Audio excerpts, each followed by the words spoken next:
నమస్తే, welcome to Suman TV. నేను మీ Shankar. Chandur municipality 10వ వార్డు కౌన్సిలర్ కొత్తపాటి సతీష్ గారు ప్రస్తుతం మనతోటే ఉన్నారు. తను ఎందుకు రాజకీయాల్లోకి రావాలనుకున్నాడు, తన వార్డులో ఉన్నటువంటి సమస్యలు ఏంటి, ఇప్పటి వరకు తన దృష్టికి వచ్చినటువంటి సమస్యలు ఏంటి అనేది పూర్తి అంశాలు తన మాటలో అడిగి తెలుసుకునే ప్రయత్నం చేద్దాం. సతీష్ గారు, ముందుగా నమస్తే. నమస్తే అండి. చెప్పండి, ఎందుకు మీరు రాజకీయాల్లోకి రావాలి అనుకున్నారంటే ఏం చెప్తారు అసలు? ముందుగా సుమన్ టీవీ ప్రేక్షకులకి నమస్కారాలు తెలియజేస్తున్నా. ఈ మధ్యకాలంలో సుమన్ టీవీ ప్రేక్షకులు ఆదరణ చాలా బాగుంది. మీరు అడిగినటువంటి ప్రశ్న చాలా బాగుంది. అసలు మనం పార్టీ అభ్యర్థిగా నన్ను ఫస్ట్ పార్టీలోకి ఎందుకు ఆహ్వానించారు, నన్ను ఎందుకు నిలబడ్డమన్నారు అనే దానికి ముందు నేను ఒక 2 నిమిషాలు నా గురించి చెప్పుకుంటా. నేను గత 18 సంవత్సరాలుగా చెండూరు రిజిస్ట్రేషన్ ఆఫీసులోనే ఒక దస్తావేజు లేఖరిగా, డాక్యుమెంట్ రైటర్గా నేను ఇక్కడ చేస్తున్నా. అది చెండూరు ప్రజలందరికీ పరిచయమే. కానీ అందులో భాగంగానే లయన్స్ క్లబ్ ప్రెసిడెంట్ గా కూడా చేసిన. ఎందుకంటే చెండూరు ముఖ్య నాయకులు ఒక బీఆర్ఎస్ పార్టీ కాదు, ఆల్ పార్టీస్, కాంగ్రెస్ కావచ్చు, కమ్యూనిస్ట్ కావచ్చు, బీజేపీ కావచ్చు, బీఆర్ఎస్ కావచ్చు, అందరూ కలిసి సేవా గుణం నీలో చాలా బాగుంది, సేవా గుణం ఉంది కాబట్టి నువ్వు లయన్స్ క్లబ్ లో ఉండాలి, లయన్స్ క్లబ్ ప్రెసిడెంట్ గా చేస్తే బాగుంటది అని గతంలో నన్ను సూచిస్తే లయన్స్ క్లబ్ ప్రెసిడెంట్ గా చేయడం జరిగింది. కరోనా టైంలో కూడా, కరోనా కష్టకాలంలో కూడా ఎంతో కొంత మేం చేదోడుగా ఉండి మా సొంత ఖర్చులతోటి కూడా హంగు ఆర్భాట్లాలు లేకుండా, ఎక్కడ ప్రచారాలు చేసుకోకుండా, ఎక్కడ హంగు ఆర్భాట్లాలు లేకుండా ప్రచారాలు చేసుకోకుండా మేము సేవ చేయడం జరిగింది.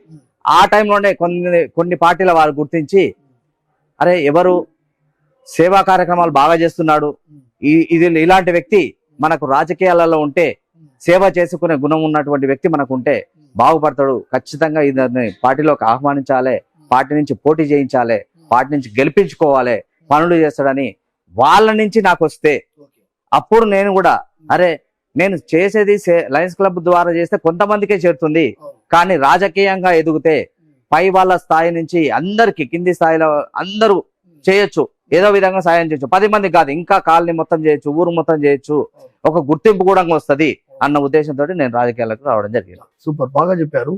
వాస్తవానికి సేవ చేయాలి అనుకుంటే లయన్స్ క్లబ్ లో ఉండి లేదా ఇంకా బయట ఇతర కార్యక్రమాలలో చేయొచ్చు. అయినా రాజకీయంలోకి, అధికారంలోకి వస్తేనే అభివృద్ధి చెందుతుంది, చెయ్యాలనే సేవా గుణం ఉన్నటువంటి మీకు ఆ అధికారం కావాలనే కాంక్షతో రావడం జరిగింది అంటున్నారు.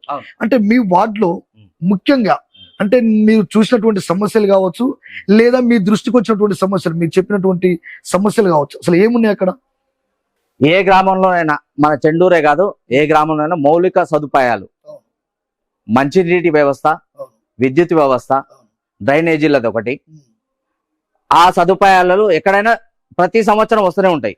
అలాంటివి లేకుండా 10వ వార్డులో గతంలో చేసినటువంటి తోకల చంద్రకళ వెంకన్న గారు 70% పూర్తి చేసడం జరిగింది ఈ వార్డులో, ప్రత్యేకంగా 10వ వార్డులో.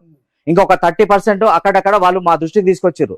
అయ్యా ఇంతకుముందు తోకల వెంకన్న గారు చేసిర్రు, బాగా చేసిర్రు, కానీ అక్కడొకటి కొంచెం ప్రాబ్లమ్స్ ఉన్నాయి. 2-3 వీధి స్తంభాలు ఒకటి, డ్రైనేజీ వ్యవస్థ ఒకటి. నేను గెలిచిన ఒక్క సంవత్సరం లోపలే టైం ఇవ్వట్లేదు.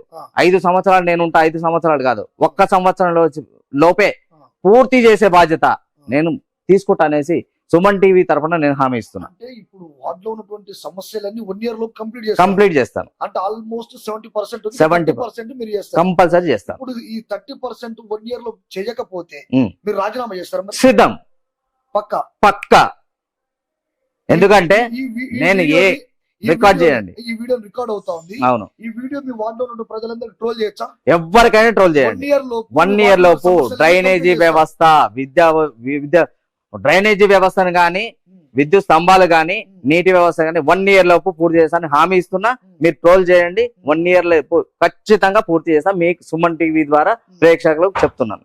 ఇప్పుడు మొదటి సంతకం దేని మీద పెట్టబోతున్నారు? ఒక్క సమస్య మీద పెట్టా, వార్డు సమస్యల మీద పెడతా.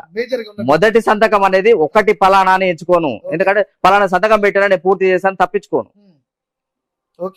3 ప్రాబ్లమ్స్ ఉంటే 3 మీద సంతకం పెడతా, అంతే. ఒక్కదాని మీద కాదు, 3 మీద సంతకం పెడతా, 3 పూర్తి చేస్తా కంప్లీట్ గా. ఓకే, అంటే ఎందుకు ఇంత బలంగా చెప్తా ఉన్నారు? అంటే 1 year లోపే కంప్లీట్ చేస్తా అనే ధైర్యము, అంటే మీ ధైర్యం ఏదంటావు?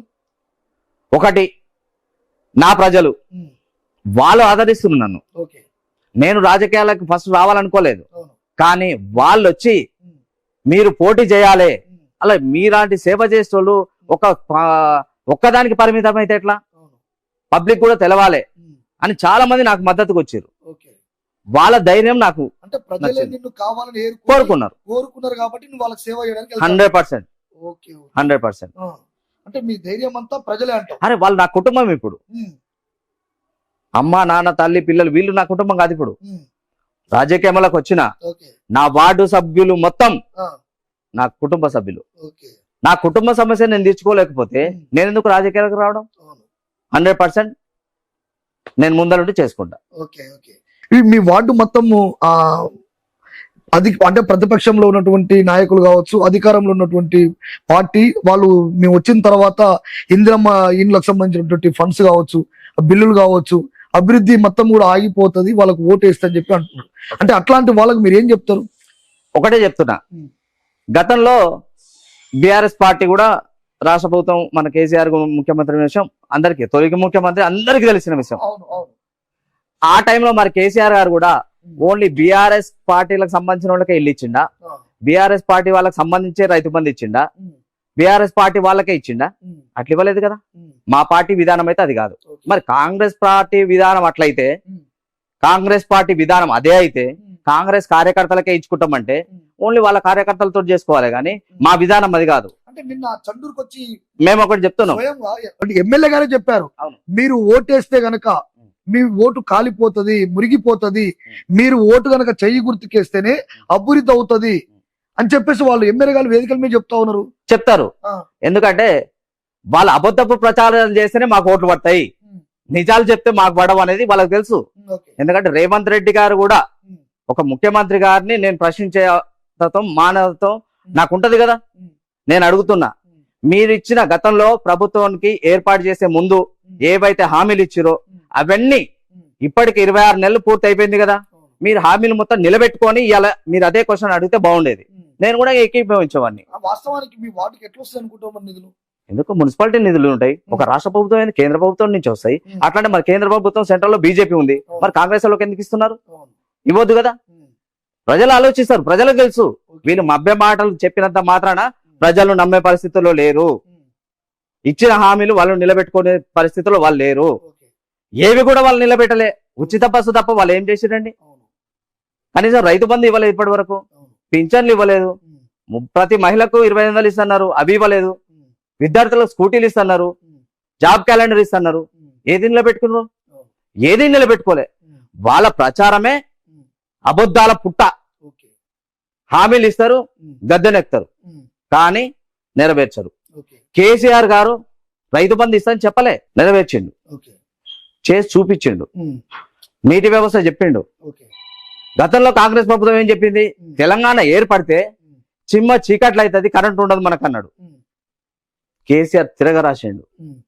తెలంగాణ వచ్చిన తర్వాత 24 గంటల కరెంట్ ఇచ్చిన ఘనత కేసీఆర్ గారిది. ఏడ ఉంటుందండి? గత 10 సంవత్సరాల రికార్డు చూడండి, ఇప్పుడు చూడండి. కేసీఆర్ గారు ఉన్నప్పుడు 24 గంటల కరెంటు ఏ విధంగా ఉంది, ఈ రోజు ఏ విధంగా ఉంది? ఉండట్లేదు. రైతులు చెప్తున్నారు, రైతులు ఆవేదన చెప్తున్నారు. ఒక యూరియా కావాలన్నా కానీ, ఓ యూరియా కావాలంటే సిస్టమ్ మార్చేసారు, ఆన్లైన్ బుక్ చేయాలంటే. ఒక రైతు ఆన్లైన్ లో ఎట్లా చేసుకుంటుండండి? ఎంత ఇబ్బందులు ఏర్పడుతున్నాయి. ఇప్పుడు వాళ్ళు ఏమంటున్నారంటే, ఏది ఏమైనా కాంగ్రెస్ పార్టీ అధికారంలో ఉన్నది, మాకు ఓటేస్తే అభివృద్ధి చెందుతుంది, వీళ్ళ గనక ఇప్పుడు బీఆర్ఎస్ పార్టీకి ఓటేస్తే గనక మీ ఓటు కూలిపోతుంది, కాలిపోతుంది, దాంతో అభివృద్ధి కాదు అని చెప్పేసి వాళ్ళు బలంగా చెప్తా ఉన్నారు. దానికి నేను ఒక చిన్న ఎగ్జాంపుల్ చెప్తున్నా. సేమ్ ఒక నెల రోజుల ముందనే గ్రామ పంచాయతీ ఎన్నికలు వచ్చినాయి. ఇవే మభ్య మాటలు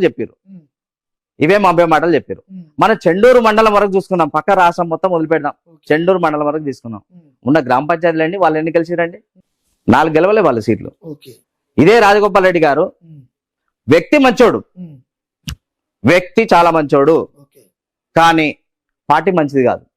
అంటే ఇప్పుడు వ్యక్తి మంచోడు, పార్టీ మంచిది అంటే పార్టీలో ఉన్నప్పుడు వ్యక్తి కూడా ఇప్పుడు మంచి కాదు, వ్యక్తిగతంగా గౌరవిస్తాం, పార్టీ గౌరవం లేదు. ఇచ్చే హామీలు నిలబెట్టుకుంటే బాగుంటది కదా. ఎందుకు నిలబెట్టుకోలేదు? టైం ఉంది, ఇంకా 3 years టైం ఉంది.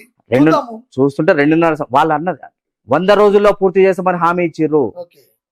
మేము అధికారంలోకి వచ్చిన తర్వాత 100 రోజులలో మేము ఇచ్చిన హామీలన్నీ పూర్తి చేస్తామని హామీ ఎందుకు ఇచ్చిర్రు? 5 సంవత్సరాలలో పూర్తి చేస్తామని చెప్పలేదుగా. అవును. నేను ఇంతకుముందు ముందుగా నేను ఒక మాట చెప్పిన, అవును. 1 సంవత్సరంలో పూర్తి చేస్తా అని. చేయకపోతే రాజీనామా కూడా చేస్తా అంటే రాజీనామా వాళ్ళని కూడా చేయమనండి.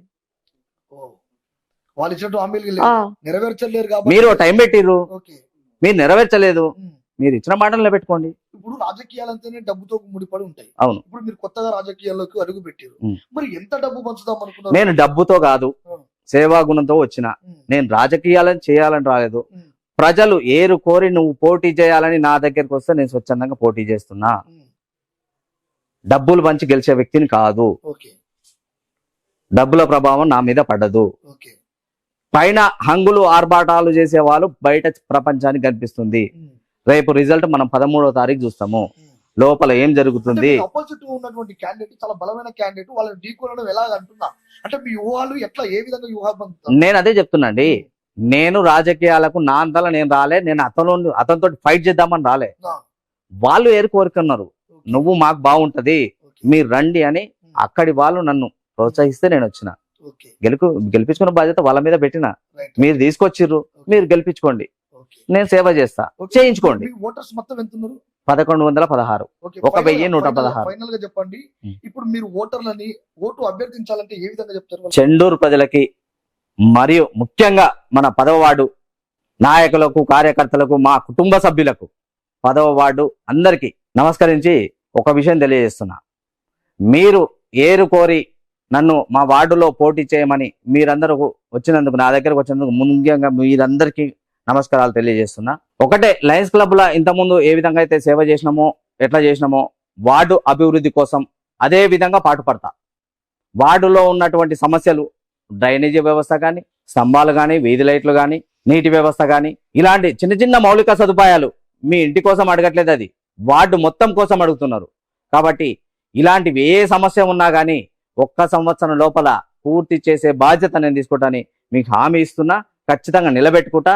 మీరు నన్ను ఏరుకోరి తెచ్చుకొని మేము గెలిపించుకుంటామని మీరు చెప్పారు కాబట్టి మీ మాట మీరు నిలబెట్టుకోండి, నా మాట నేను నిలబెట్టుకొని మీరు నన్ను గెలిపించండి. నన్ను గెలిపించిన తర్వాత నేను ఇచ్చినటువంటి మాటను నేను నిలబెట్టుకుంటానని హామీ ఇస్తున్నాను.